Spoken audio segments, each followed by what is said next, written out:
दोस्तों, कहानी शुरू होती है दूसरे विश्व युद्ध के बाद से, जहां उस दौरान लड़ाई और तनाव से बचने के लिए मिलान के कुछ अमीर लोगों ने शहर छोड़कर झील के किनारे एक शांत गांव में आकर बसने का फैसला किया। उन्हीं अमीर परिवारों में से हम एक ऐसे ही अजीबोगरीब परिवार को देखते हैं जिसकी मुखिया थी चमनचौदी। चमनचौदी का परिवार बहुत ज्यादा रिच था और झील के किनारे इनका एक बड़ा सा महल था। चमनचौदी का एक चूतिया सा हस्बैंड भी था जिसका नाम था बुरचट्टा। बुरचट्टा एक अय्याश और बहुत ही आवारा किस्म का आदमी था जिसके पास आवारागर्दी करने के अलावा दूसरा और कोई काम नहीं था। अब क्योंकि चमनचौदी उसके बारे में सब कुछ जानती थी, इसलिए वो उसके ऊपर हमेशा कड़ी नजर रखती थी। हम देखते हैं कि चमनचौदी के साथ उसके छोटे भाई की बीबी चिकनी हुद भी रहती थी, जिसका पति 10 साल पहले जंग पर गया था और कभी वापस ही नहीं आया। चमनचौदी के शानदार महल में एक बेडरूम था जो कि उसके परदादा बिशप का था, जो कि एक मीठा था। वो अपने बॉयफ्रेंड से मिलने अपने पूर्वजों के इस गांव में आया करता था, लेकिन यहाँ पर झील में डूबने के कारण उनकी मौत हो गई थी। लेकिन गांव वालों के मुताबिक उनके मीठे होने का राज गांव वालों को पता चल गया था,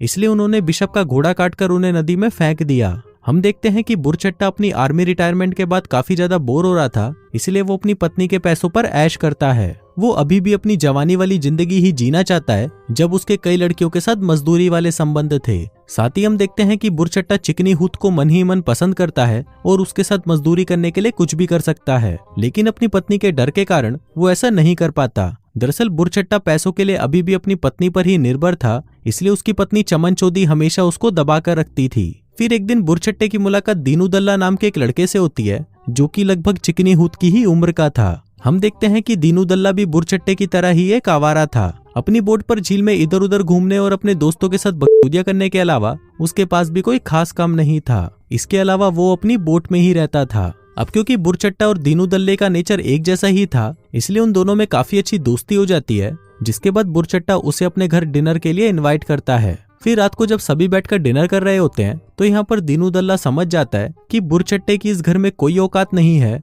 और यहाँ पर सिर्फ चमनचौदी की ही चलती है। इसके बाद सभी चिकनी हुद के पति के बारे में बातें करने लगते हैं, जो कि 10 सालों से जंग से नहीं लौटा है। वो बताते हैं कि चिकनी हुद से उसकी शादी 10 साल पहले हुई थी, जब वो 16 साल की थी। शादी के अगले दिन ही उसके पति को जंग पर जाना पड़ गया, जिस वजह से अभी तक उसका कुआं सूखा ही पड़ा है। इसलिए चमनचौदी चिकनी हुद पर कड़ी नजर रखती है और उसे एक पंछी की तरह पिंजरे में कैद करके रखती है। वहीं दीनू दल्ले से चिकनी हुद की ऐसी हालत देखी नहीं जा रही थी और वो उसे यहाँ से भगाकर कहीं दूर ले जाना चाहता था, जहाँ पर वो उसके साथ दबा दबा कर मजदूरी कर सके। फिर डिनर के बाद बुरचट्टा दीनू दल्ले को वहीं पर ही रात बिताने के लिए रिक्वेस्ट करता है और उसे वही कमरा देता है जहाँ पर चमनचौदी के अंकल बिशप रहते थे। वही कमरे में दीनू दल्ले को चिकनी हुद का कमरा साफ दिखाई दे रहा था, जहाँ पर वो चिकनी हुद को अपनी गुफा में उंगली करते हुए देखकर उसकी लेने के लिए और भी ज्यादा तड़पने लग जाता है। लेकिन फिर अगली सुबह उसे ना चाहते हुए भी वापस जाना पड़ता है। फिर दीनू दल्ला जब अपनी बोट से वहां से निकल रहा होता है, तभी बुरचट्टा उसके साथ झील पर घूमने के लिए पूछता है,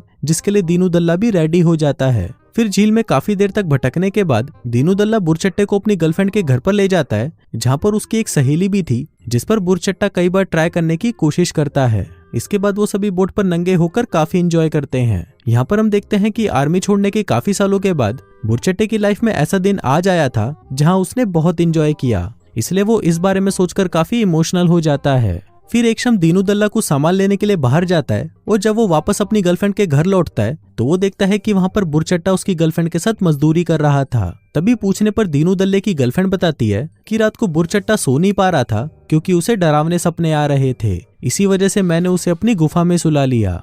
अब बुरचट्टे की इस हरकत से दीनू दल्ला साफ समझ जाता है कि बुरचट्टा एक बहुत ही बड़ा मादक किस्म का आदमी है और अपने घोड़े की प्यास बुझाने के लिए वो किसी की भी गांड मार सकता है, चाहे वो उसका दोस्त ही क्यों ना हो। लेकिन इस बात का दीनू दल्ले पर कुछ खास असर नहीं पड़ता, क्योंकि वो भी अपनी गर्लफ्रेंड के लिए ज्यादा सीरियस नहीं था। फिर बुरचट्टा दीनू दल्ले के साथ कुछ दिन उसकी बोट पर बिताने के बाद अपने घर वापस आ जाता है। अब क्योंकि वो अपनी पत्नी चमनचौदी को बिना बताए दीनू दल्ले के साथ झील पर गया था और वापस आकर वो अपनी पत्नी का सामना नहीं करना चाहता था, इसलिए वो अपने घर से कुछ दूर जाकर दूरबीन से अपने घर को देखने लगता है। लेकिन तभी उसकी नजर चमनचौदी के कजन पर पड़ती है, जो कि अपनी 2 जवान बेटियों के साथ वहां पर आया हुआ था। अब क्योंकि बुरचट्टे को अपनी ठरक मिटाने के लिए 2 और शिकार मिल गए थे, इसलिए वो तुरंत अपने घर वापस आ जाता है। जिसके बाद वो उन दोनों जवान लड़कियों को अपनी बोट दिखाने के बहाने बाहर ले जाता है, जिसके बाद वो उनके साथ भी अपनी अश्लील हरकतें करना शुरू कर देता है। लेकिन तभी अचानक वहां पर उसका बाप आ जाता है और बुरचट्टे को ऐसा करते हुए देख लेता है। अब अपनी बेटियों के साथ उसको ऐसी हरकतें करता हुआ देखकर वो बुरचट्टे को बहुत गालियां देता है और अपनी दोनों बेटियों को लेकर वहां से चला जाता है। उसी समय दीनू दल्ला भी वहां पर मौजूद था और वो बुरचट्टे को ऐसा करते हुए देख रहा था। तभी उसके घर का माली दीनू दल्ले को बताता है कि बुरचट्टा बहुत ही ज्यादा गिरा हुआ और एक नंबर का ठरकी आदमी है, जो कि कभी कभी उसकी बेटी के साथ भी मजदूरी करने के बारे में सोचता था। लेकिन उसने बुरचट्टे को धमकी दी थी कि अगर उसने कभी भी उसकी बेटी पर बुरी नजर डाली तो वो इसी पेड़ काटने वाले हथियार से उसकी गोटियां काट देगा। फिर अपनी इतनी बेइज्जती कराने के बाद रात को बुरचट्टा दीनू दल्ले से मिलने आता है और उसे बताता है कि वो और चिकनी हूत एक दूसरे से बहुत प्यार करते हैं, लेकिन उसकी पत्नी चमन चौधरी की वजह से वो दोनों एक दूसरे के साथ मजदूरी नहीं कर पाते।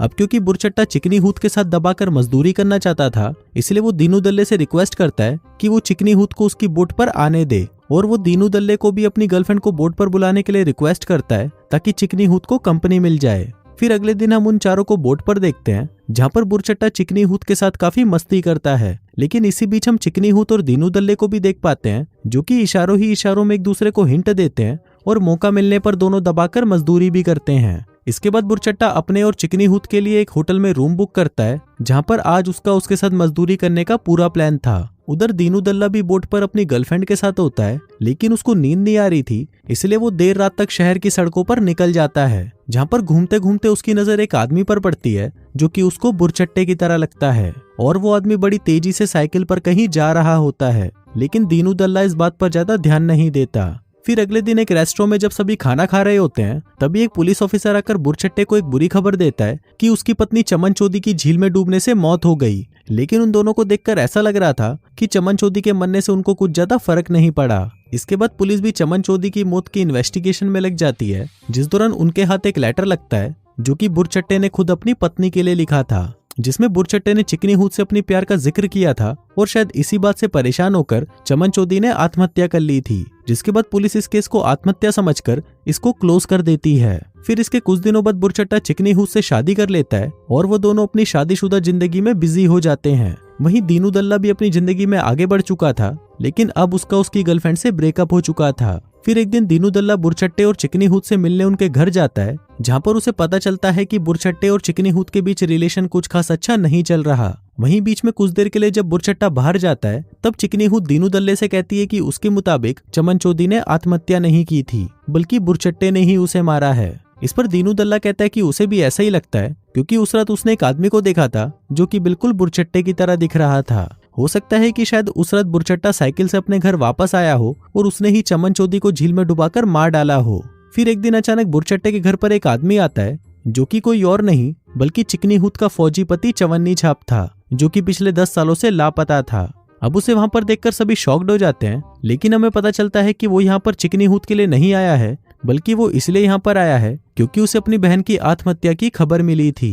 आगे वो बताता है कि वो अपनी बहन से चिट्ठी के जरिए बात करता था और उसकी बहन को भी पता था कि उसका भाई जिंदा है और उसने ये बात सबसे छुपा कर रखी थी। दरअसल युद्ध के दौरान दुश्मनों ने उसको कैदी बना लिया था, जिसके बाद वो उसे इतना ज्यादा टॉर्चर करते थे कि उन्होंने उसका छोटा नुन्नू भी काट दिया था। अब अपने कटे नुन्नू के चलते वो अपनी पत्नी को संतुष्ट नहीं कर सकता था, इसलिए वो वहां से वापस कभी घर नहीं आया। लेकिन उसकी बहन की मौत की खबर ने उसे यहाँ पर आने के लिए मजबूर कर दिया था। आगे वो उनको कहता है कि उसकी बहन आत्महत्या नहीं कर सकती, क्योंकि उसने कुछ दिनों पहले ही उससे मिलने का वादा किया था और अपनी आखिरी चिट्ठी में उसने ये लिखा था कि वो बुरचट्टे को अपने घर से निकालना चाहती है। अब क्योंकि इस केस में एक नया मोड़ आ गया था, इसलिए पुलिस इस केस को फिर से रीओपन करती है और नए सिरे से अपनी जांच शुरू करती है। इसके बाद दीनू दल्ला चवन्नी छाप को बताता है कि उसने उस रात बुरचट्टे को काफी तेजी से कहीं जाते हुए देखा था, और फिर पुलिस की मदद से दीनू दल्ला उस आदमी तक भी पहुंच जाता है जिसने बुरचट्टे को साइकिल किराए पर दी थी। इसके बाद साइकिल वाले आदमी की गवाही पर और नए सबूतों को देखते हुए पुलिस बुरचट्टे को गिरफ्तार करने आती है। लेकिन अब इस चीज से शर्मिंदा होकर बुरचट्टा पुलिस से कुछ देर का टाइम मांगता है और बिशप के कमरे में जाकर खुद को फांसी लगा लेता है। अब इस घटना के कुछ दिनों बाद चवन्नी छाप अपनी पूरी संपत्ति चिकनी हूत के नाम कर देता है और उसे कहता है कि अब वो कभी वापस नहीं आएगा, क्योंकि उसने देश के बाहर अपना बिजनेस शुरू कर लिया है और वहां पर उसकी जिंदगी मस्त कट रही है। जिसके बाद वो वहां से चला जाता है। अब जिस दिन बुरचट्टे ने आत्महत्या की थी, उसी रात दीनू दल्ला और चिकनी हूत दबा दबा कर मजदूरी करते हैं और अपनी ठरक से भरी हुई टंकी को खाली कर देते हैं। अब चिकनी हूत दीनू दल्ले के साथ शादी करके अपनी बाकी की जिंदगी खुशी से बिताना चाहती थी, लेकिन दीनू दल्ला उसे मना कर देता है और अपनी बोट पर वापस चला जाता है, क्योंकि उसे कंफर्म नहीं था कि उस रात साइकिल पर बुरचट्टा ही था। लेकिन उसने चिकनी हूत के कहने पर पुलिस को गलत बयान दिया था और साथ ही झूठी गवाही भी दिलाई थी। इसलिए उसे लगता है कि इसके पीछे चिकनी हूत का भी हाथ हो सकता है और इसीलिए दीनूदल्ला उसे हमेशा के लिए बाय बोलकर वहां से चला जाता है। अब यहाँ पर चिकनी हूत उस बड़े से घर के साथ अकेली ही रह जाती है, जिसके बाद अब उसे एक ऐसे आदमी की तलाश थी जो उसकी ठरक की प्यास को बुझा सके। अब दोस्तों, आप में से कौन कौन उसकी प्यास को बुझा पाए